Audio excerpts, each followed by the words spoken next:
A wise man once said, "I don't think I'm gonna make another iceberg video." A wiser man said, "Never trust a YouTuber." Yeah, I didn't think I'd be making any more iceberg videos cause, the trend is kind of dying out, and I felt that I covered everything I wanted to cover.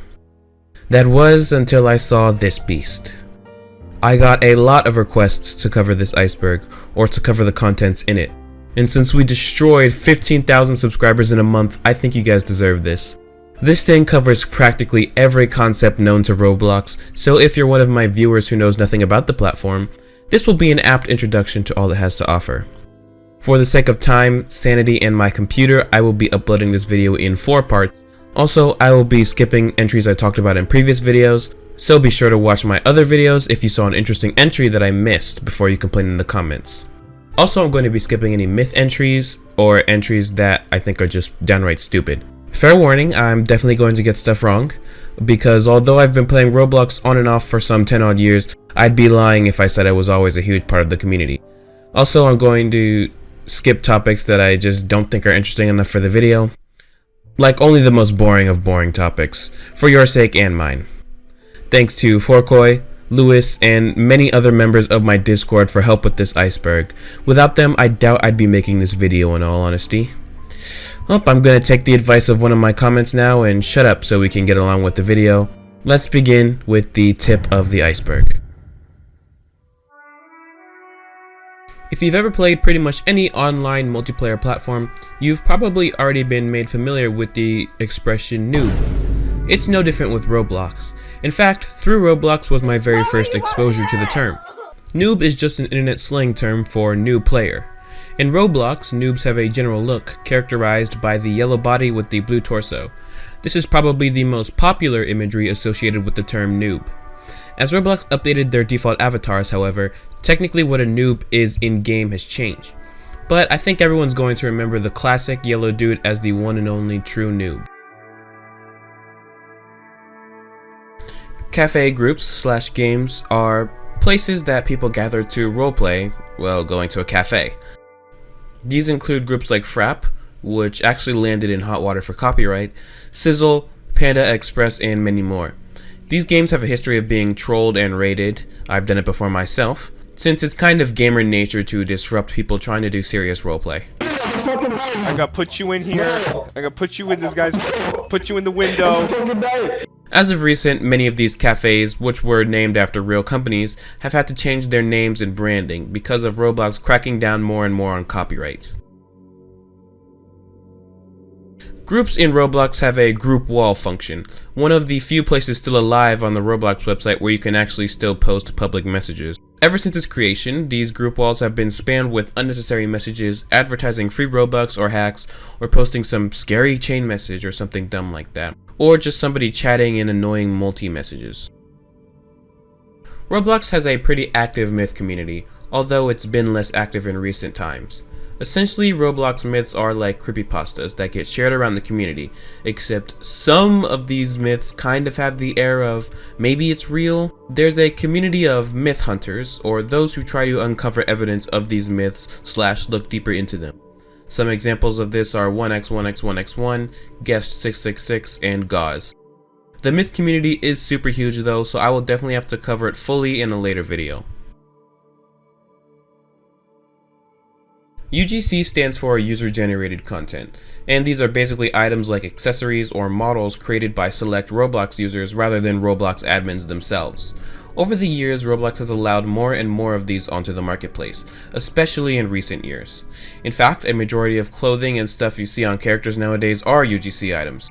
A very popular UGC item creator is Reverse Polarity, whom I discussed in my previous 2 videos and who follows me on Twitter. He made this Super Saiyan hair, which was a cancelled UGC item, just in case that's what the creator was referring to.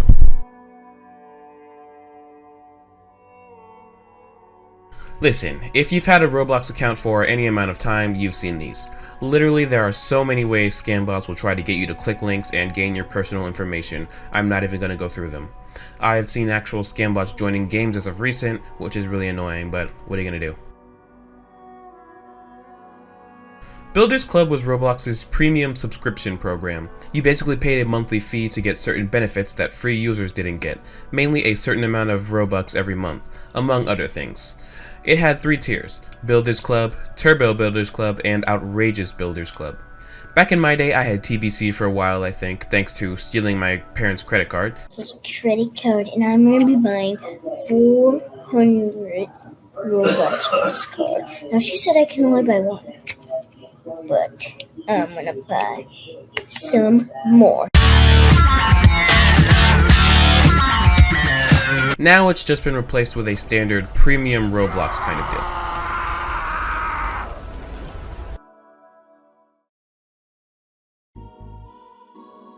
Basically, the Roblox Video Stars program is a partner program famous Roblox YouTubers can do with Roblox. If you have over 100,000 subs and 10 million Roblox related views, you can sign up. And Roblox basically signal boosts your videos and gives you early access to events and stuff like that. Who knows, maybe one day I'll be able to join, if Roblox hasn't blacklisted me already, which would not be surprising in the slightest. Fake hackers are just basic exploiters who try to trick little kids into thinking they're the second coming of 1x1x1x1 or Cool Kid or something. It's really not that hard to buy a cheap exploiting script and make yourself fly around in a random game or something. But it's usually enough to trick the younger player base. Why does everything, including personal servers, have to be Builders Club only? Into thinking you have the ability to do any serious damage to Roblox as a platform. Flamingo Fanclub is a Roblox fan group based around popular Roblox YouTuber Flamingo. It has over 5 million members, making it one of Roblox's most popular groups. Of course, with this popularity comes a lot of drama and toxicity, since it's basically Roblox Forums 2.0.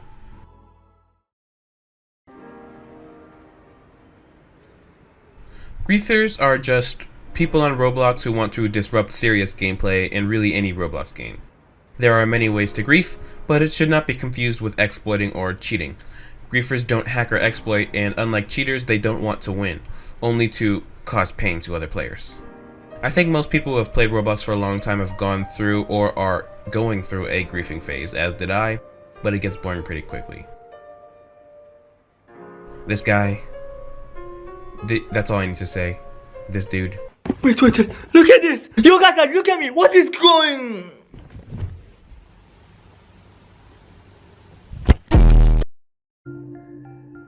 Sometime in 2018, screenshots of a dev forum post were floating around, claiming that Roblox was going to remove the classic R6 models, and that Roblox was switching to an 18+ model.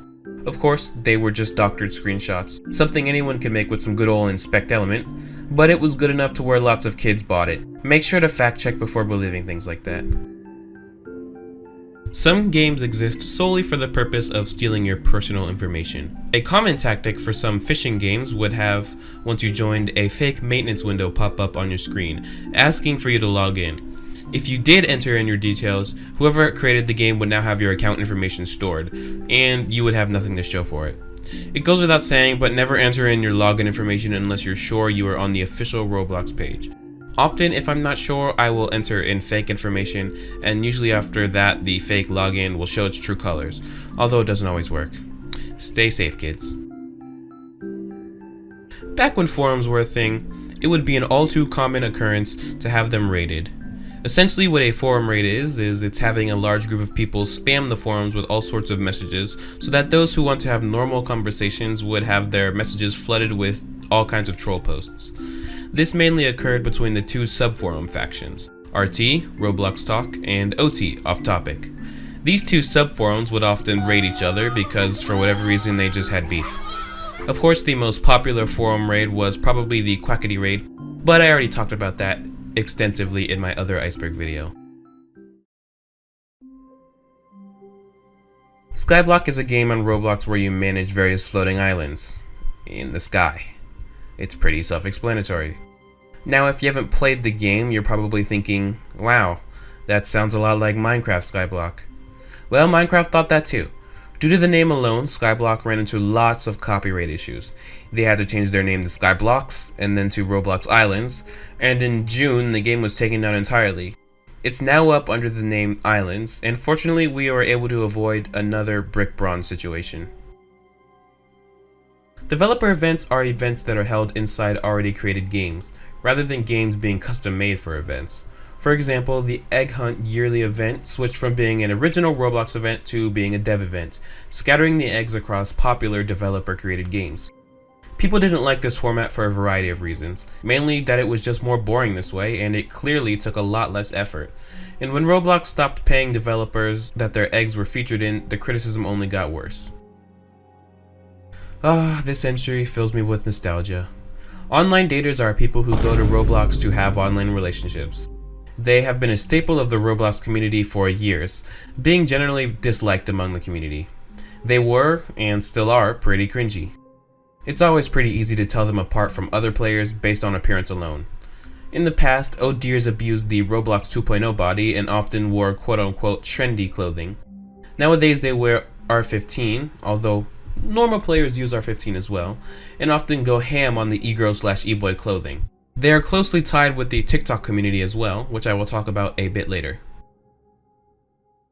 JJsploit is an exploit software that has persisted throughout all of Roblox's security patches. It is an extremely popular exploit, yet it's not been patched. I don't know much about exploits, so I'm sure the comments will explain it in further detail, but it essentially allows you to have things like auto-aim in Arsenal or speed hacks in other games. Some people claim it has a virus hidden in it, meaning that if you download it, the creator will have full access to your computer. The creators claim it's safe, but who knows. Honestly, if you have to resort to cheating in Arsenal, you suck, so just stay away from this kind of thing, just to be safe.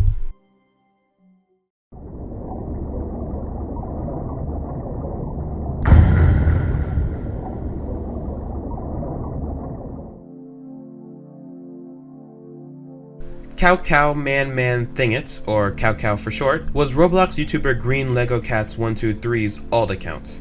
He mainly used this account to troll. Some people thought it was funny, some people thought it wasn't, but it wouldn't matter as the account would get banned in June of 2017. The admin cited exploiting as the reason, but Lego Cats did not believe this as he never exploited. The only video which had evidence pointing to him exploiting was a video in which typical modders exploited and gave his account admin permissions. Lego Cats came up with a theory as to why he was really banned. Alex Neutron, the owner of Meep City. Alex Neutron and Green Lego Cats had beef, a lot of beef, which basically boils down to Lego Cats dislikes Meep City. Understandable. Soon after their beef, Cow Cow was banned. The prevailing theory was that Alex Neutron used his high status in the community and as a Roblox intern to get the admins to ban Cow Cow for revenge. Whether or not he was actually banned for exploiting or something much deeper is still widely up to debate. When guests were still a thing, each guest had a number assigned to them. I assume it's either completely random or based off of how many guests were there before you, I don't know. But that means that there's a guest 1, the first guest. I guess you'd freak out if you saw him in your game, I don't know. Roblox is an old platform that has gone through many clients in its lifetime. You can talk to many people who have fond memories of playing Roblox as early as 2006, but the issue this entry deals with is Roblox's strong aversion to actually archiving old clients. Due to this, the actual classic clients which were used to run Roblox in 2006 to 2007 are completely lost to time, becoming its own sort of lost media. Lost media iceberg! There have been plenty of attempts to recreate and replicate the old client, but the official one has yet to be released, with no statement from the creators as to whether or not they have any plans to release it. Guest 1337 was, well, not literally a guest, but technically they were a normal Roblox player. They were a guest activist, I guess. He protested on forums and in games for the fair treatment of guests. He argued that they were given a negative reputation for no reason and deserved the same rights normal players did. He was really vague about what the rights were, but whatever. He created a protest game that got 2 million visits in less than a month, so it's safe to say his message did get around. He was banned multiple times for spamming and was accused of exploiting as well. On February 11th of 2014, his account was deleted for good, and his activism for guest rights was put to an end. Not long after, guests were removed entirely, so I guess guest 1337 never really got what he wanted. Just like the name suggests, spam models are free to take models, decals, meshes, and sometimes audios that are copied and uploaded over and over again into the library in hopes that the player will just take one since there are so many. Oftentimes though, these models have malicious Lua viruses that can take over games and severely limit progress in game creation. RubenSim is a very well-known Roblox commentary YouTuber, known at the time mainly for his Roblox Watch series. It took a look at various events in the Roblox community and criticized them through a satirical lens. Well, a majority of his, like most other Robloxians' criticism, was towards the moderation team. Because oftentimes mods just suck. Look at this dude. That's something that even applies outside of just Roblox moderation. Well, all the criticism of mods never went over well with said mods, and so Ruben's accounts started dropping like flies. One after another, Ruben's accounts were being banned for no good reason. This came to a head when Ruben made a video calling out Noble Dragon for following an NSFW furry account on his main Roblox Twitter. After this, any RubenSim account wouldn't last very long, and even mentioning RubenSim could get your account banned. Even his girlfriend's account was banned. It's a blatant abuse of power, but, you know, mods will be mods, I guess. Wave, or better known to you guys on the internet as oof, is the classic death sound that plays whenever you drop to 0 health in a Roblox game. But not a lot of people know where this sound originates from. That's right, it's not an original sound, but the sound is actually taken from the 2000 game End of Messiah.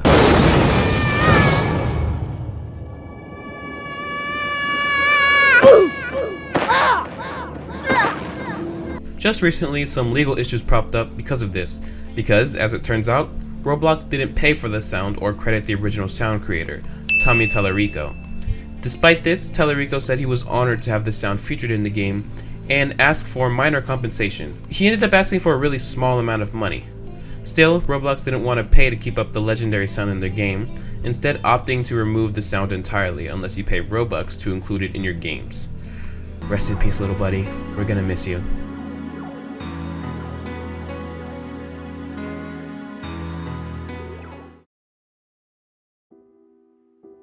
Actually couldn't find any information on this entry. I can only assume somebody managed to steal this roleplay, or the roleplay itself was actually a stolen game, similar to the Stickmaster Luke stolen games. I don't know, help me in the comments. Limiteds in Roblox are specific items that have a limited amount. This means that, naturally, an economy would form around these limited items. People buy and sell a variety of limiteds for wildly diverse amounts of Robux for a variety of reasons. I even have a few limiteds myself. It goes without saying that the less of a certain type of limited there are, the higher the price would be of that limited, and that does indeed ring very true for Roblox's limiteds. There are some limiteds that only one player in the entire world owns, because there was only one created, and there are some limiteds that are literally priceless. Yes, these limiteds are unobtainable because the accounts that had them were banned, and Roblox did nothing to distribute them. A good example of these are a few of the Roblox tablets. Some of the owners of those tablets' accounts were deleted, meaning that they couldn't sell the tablets even if they wanted to. So unless Roblox gets involved directly and redistributes the tablets, which so far they haven't, these relics will be frozen in time, unable to move hands for all of Roblox's lifespan. Again, I could find no information on this, but I can assume that some older Roblox clients pinged what's called a false positive on certain antiviruses, meaning that those antiviruses flagged it as a virus. This might lead people to believe that Roblox was a virus, but it's more often than not that it just detected some stray code that could be considered a virus. Roblox's moderation system makes it so that not safe for work audios or images don't get posted onto the catalog or put in games, but some creators have found ways to actually bypass the auto moderation. Essentially, they corrupt an image/audio file so it becomes unreadable through Roblox's auto moderation techniques, and then place the NSFW audio or image on top of that, allowing it to bypass Roblox's moderation completely. It's an interesting method that leads to a lot of images and audios being in games where they really shouldn't be. Now, I'm sure you know what TikTok is. At this point, it's been around for over 2 years now and has seen the rise and fall of many unique communities. One of those communities is, of course, the Roblox community. The Roblox TikTok community combines Roblox with the popular trends of TikTok, specifically the dress trends, meaning you're going to be seeing lots of Roblox e-boys and e-girls, unfortunately. Can't wait till we make some more food at home.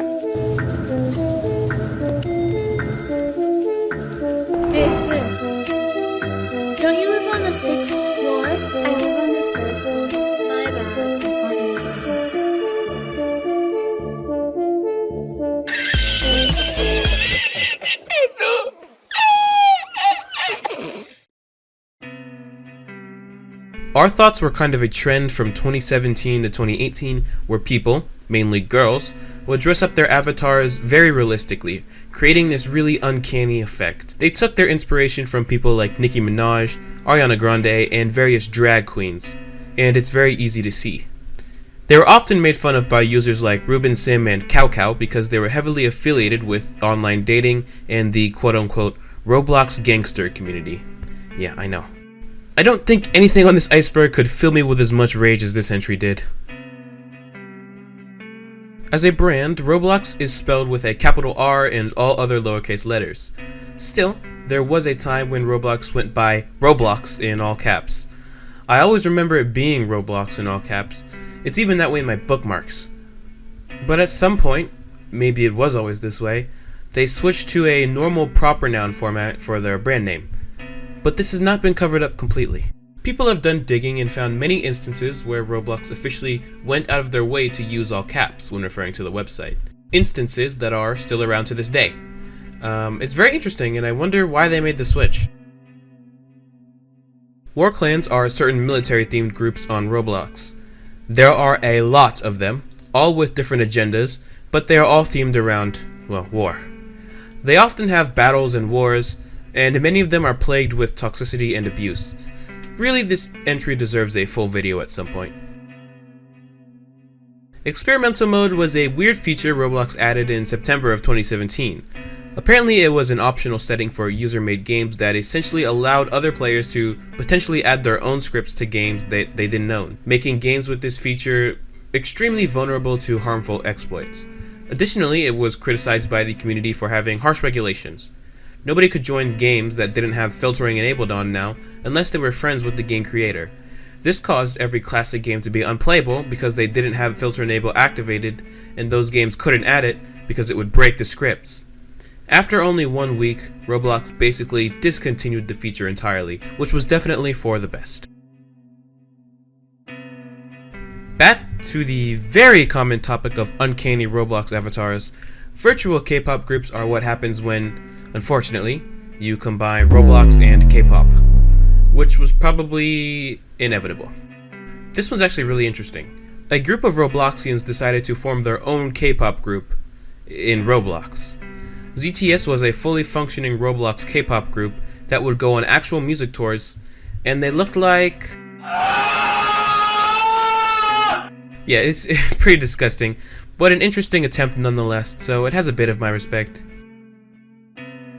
Back on the Roblox forums, there used to be rumor that, supposedly, the staff had created a hat for some sort of 9/11 memorial event. This was only a rumor, and there's no evidence that this was real.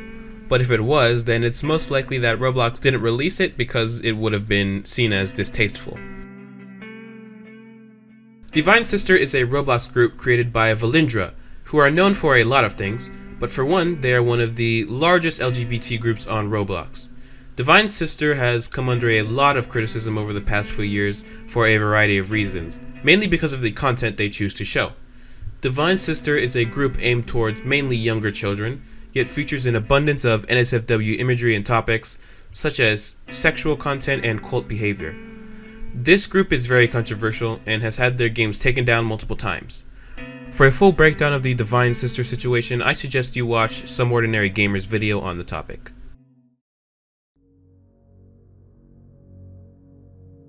The Streets is Roblox's equivalent to a dark RP, but it takes place in the urban ghetto. It's an interesting thing to get into, but not scary, unless you count the horrors of low-income neighborhoods. I'm walking in the kitchen in this motherfucker. Look at this shit, man. That's why it was all the more scary and mysterious when players began to see a ghost appear at random spots around the city at night. At first, players didn't believe it was real, but there have actually been various recorded sightings, and it's clear to see that this was some Easter egg, probably for Halloween. Finobe or Finobe is a website that emulates classic Roblox, and it currently has the 2012 through 2016 clients. It is one of the most popular classic Roblox emulation sites, but has gone through a lot of controversy, with plenty of drama in the community and issues with the client. It does not even compare to the dumpster fire I will discuss next, though. Energycell is the creator of Graphictoria, a platform similar to Finobe, which was meant to emulate classic Roblox. Now that's all well and good, but Energycell and Graphictoria's existence was extremely controversial. It begins with RBLX Dev, which was an early platform meant to emulate classic Roblox. Energycell filed a claim to take that website down, claiming falsely that it was a phishing website. Not only did he do this, but he also stole code from RBLX Dev. This is only the very beginning of the controversy though, because the actual Graphictoria application did some very shady things. Upon installing Graphictoria, it would disable your antivirus so that it would not flag it. The application would log private information such as IP, hardware ID, and emails, and store it so that Energycell had access to all of it. Of course, this in itself is a bit fishy, but Energycell definitely used it to its full potential, leaking the private information of pretty much everyone he didn't like. If you signed up for Graphictoria, your information was screwed. Energycell often used this information to blackmail people into staying on the admin team, and if you left, you probably were going to have your IP leaked. Additionally, Energycell made 2 fake personas, claiming to be his sister and his girlfriend. On these accounts, yes, even on the sister account, he would post sexual messages directed toward himself under the guise of being the female accounts, as well as make sexual comments back. These were on public Discord servers for children. He also used one of the accounts to catfish an underage boy into sending a picture of his soul, which Energycell proceeded to mock and spread around. This is still not even close to covering the entire story, so if you want a full breakdown, please watch this video that covers the entire situation. Energycell, please stop muting me. Energycell, I really love you. Energycell, let me play my song. No, you don't like my stupid song. Now, due to how Roblox works, games that were created long ago can still be played and don't get automatically deleted after a certain amount of time or anything like that. There are still plenty of games from as early as 2007 that you can still play to this day, but are completely empty. Joining these games is now an eerie experience as you walk around the long-forgotten maps. Although you're by yourself in these abandoned games, it doesn't always feel like it. Many people wonder why this is. Flamingo, who I've already discussed previously, is very well known for his myth videos, where he goes into various myth games and investigates them. This entry is the theory that myth creators pay him to view their myth games so that their myths gain popularity. I mean, it makes sense. Flamingo has millions of subscribers and his myth videos rack up millions of views, so it would only make sense that if your game was featured in one of his videos, it would gain a lot of attention, which is really all myth creators want. Whether or not this is 100% true, of course, we will probably never know. Even if myth creators aren't paying him directly, those videos do get him a lot of views, so in a way it's an indirect transaction if you know what I mean, but it might not be anything real. And that's going to be it for part 1. If you thought that was interesting, you best stick around for the next few parts. From here on out, things get a lot deeper.